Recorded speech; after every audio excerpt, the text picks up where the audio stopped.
Good morning po sa inyo lahat. Isa pang maliyugto na ating daily Bible blessings. Pamagat po na ating aring umaga ay mga oras na nasayang. Mga oras na nasayang. Kung kayo po ay matagal ng Kristiyano o matagal na kayong aktibong miyembro ng isang iglesia na tunay na Kristiyano, malamang po ay marami na kayong narinig na pangaral at pagtuturo. Alam nyo na ang mga bagay at gawaing dapat iwasan at hindi dapat gawin. Halimbawa nga po ang 10 utos o 10 commandments. Alam na po natin na masama ang pumatay, masama ang mga lunya, magnakaw at magbintang.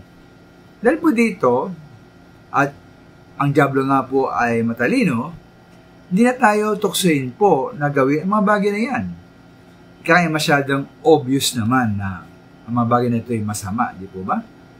Sali po para sa akin, ang mas epektibong armas ng diablo ay hindi tayo tuksuhin sa masama, pero tayo tuksuhin sa mga gawaing walang saysay o walang pakinabang. Lalo na kung mag-enjoy tayo. O kung may pakinabang man, ay napakaliit lamang na pakinabang. Sa halimbawa po nito, ay ang pagtukso ng diablo na tayo po'y gumamit at magbabad sa social media. Na pinagamit po sa Pilipinas ay mga sumusunod: Facebook, YouTube, TikTok, Instagram at X o dating Twitter. Di ba ba't nakaka-addict po ang mga bagay na yan? At kuminsan ay nauubos ang ating maraming oras. Ngunit wala namang gaanong pakinabang. Dahil po dito, hindi natin nagagawa ang mga dapat natin gawing, higit na mahalaga. Ito ng pagbabasa ng Biblia, panalangin, pag-aaral, gawaing bahay, at paglilingkod po sa ating Panginoon.